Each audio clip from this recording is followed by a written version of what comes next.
friends, it's Rella B. I'm so excited you came to read with me. If you're new here, we have to get our brains and bodies ready, and we're gonna do that with a riddle and a stretch. So let's go ahead and start with our riddle.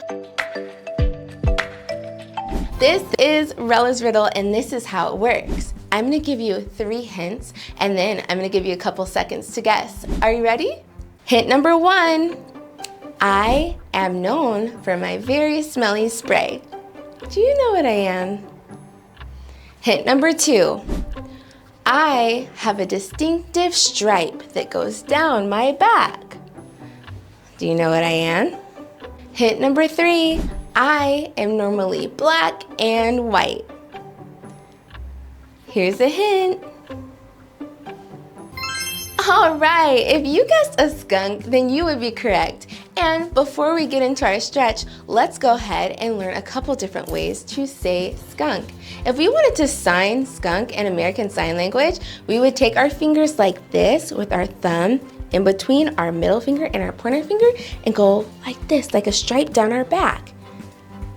Can you do that? And if we wanted to say skunk in Spanish, we would just say mofeta, mofeta. Can you say that? Good job. All right, before we hop into the story time, we're gonna go ahead and do some stretches. So skunks have a stripe down their back. So we're gonna stretch our backs a little bit. Make sure that if you have enough room that you spread out. All right, so we're gonna take our arms and stretch our back over to the side. Good job. And then we're gonna stretch to the other side with our arm and stretch our back. You're doing so great. Okay, now we're gonna touch our toes, both hands, and touch our toes to stretch our back. Touch, touch, touch. You can even tap the ground if you can go a little bit further.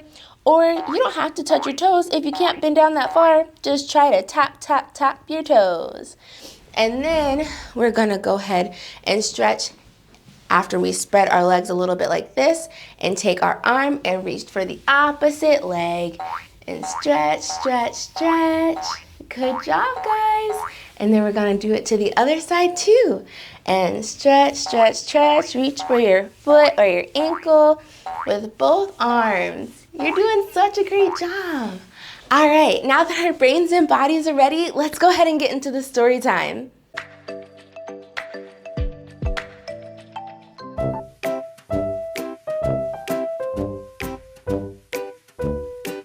This is the skunk who couldn't smell.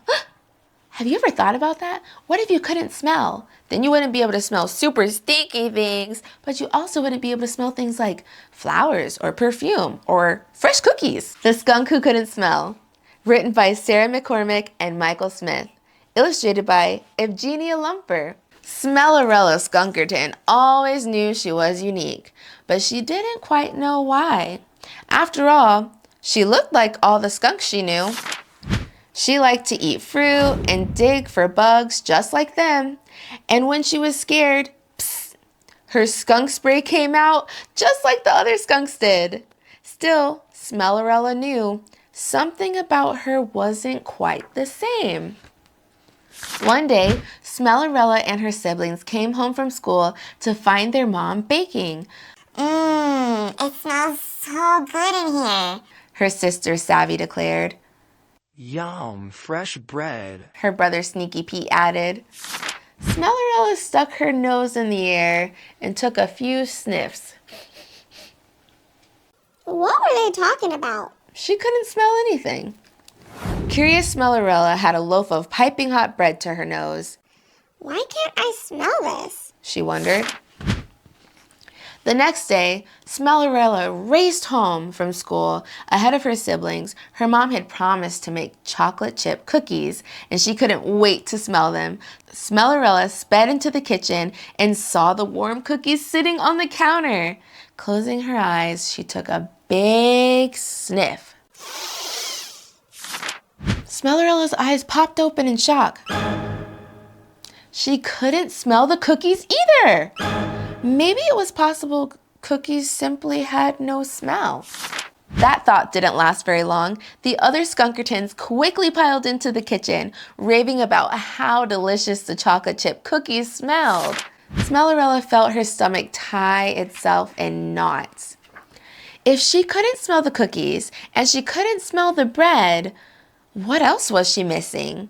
Grabbing her journal, Smellerella headed outside to investigate. Grass? Nope. Flowers? Pigpen? Not a chance.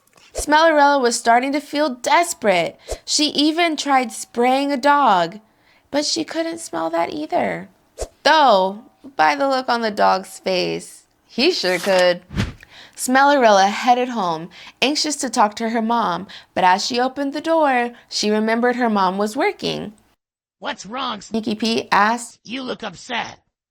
I have a problem. Smellerella confessed. I can't smell.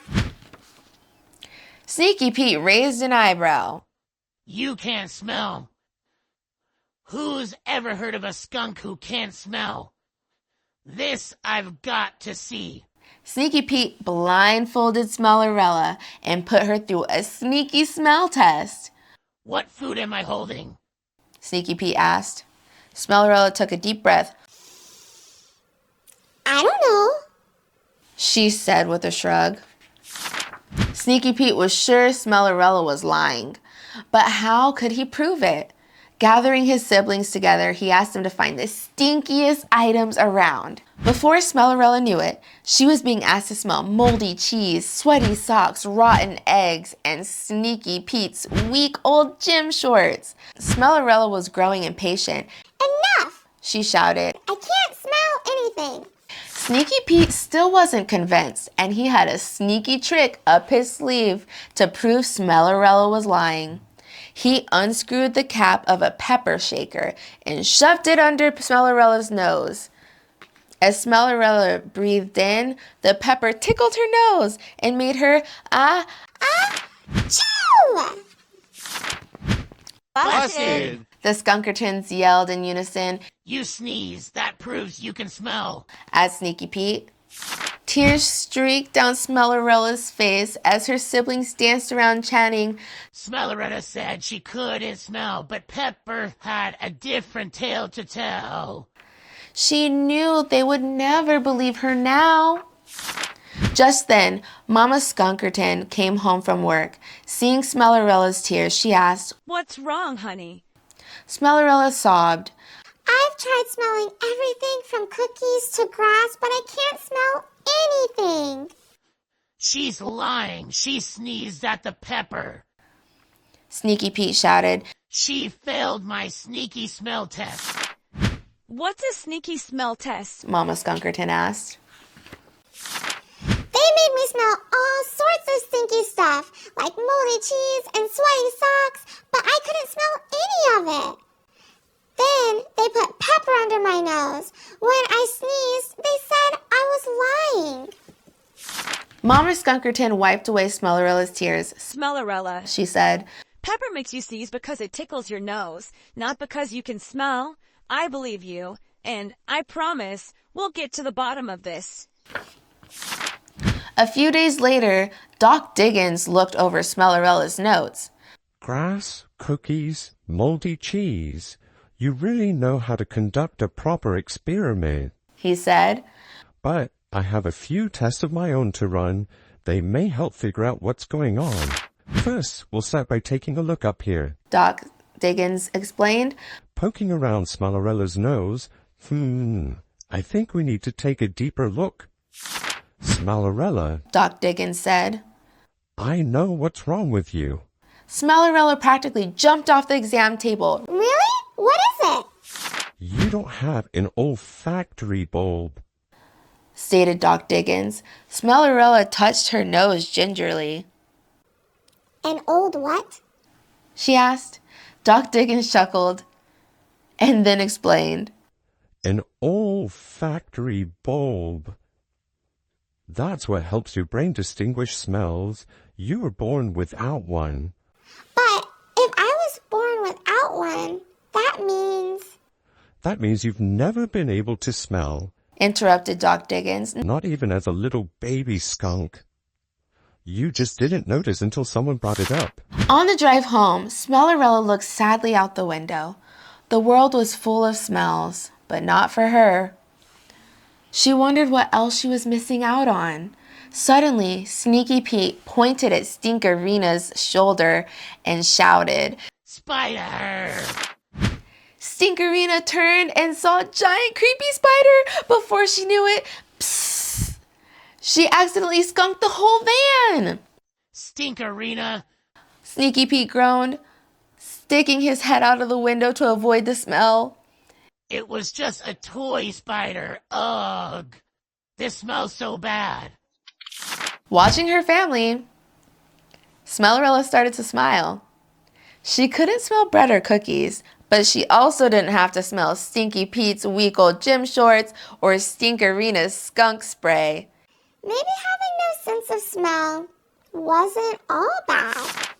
Smellerella grabbed her journal to make one final note. I always knew I was unique, and now I know why. Wow, that was such an amazing story. Have you ever thought about that? What if there's something special about you that maybe other people can do, but you can't? Or maybe there's something special about you that you can do that nobody else can do. There's some things like not being able to smell that may seem like they could be negative, but in reality, there's two sides to each coin, right? Some things could be good, some things could be bad. It just depends on how you look at it, and it's always important to look at the bright side. You know what time it is. It's time to find out our co-creators. Show us co-creators in the app. Tell me, tap, tap, tap. Hello, smartphone, tell us today. Did all our friends have fun and play? I hear my friends Levi, LaRue, and Ellis had fun today. Won't you join us another day? If you would like to become a co-creator, you can check out relabybooks.com and click on the Want to Participate tab. And if you have a story that you would like to share, definitely reach out at media@relabybooks.com.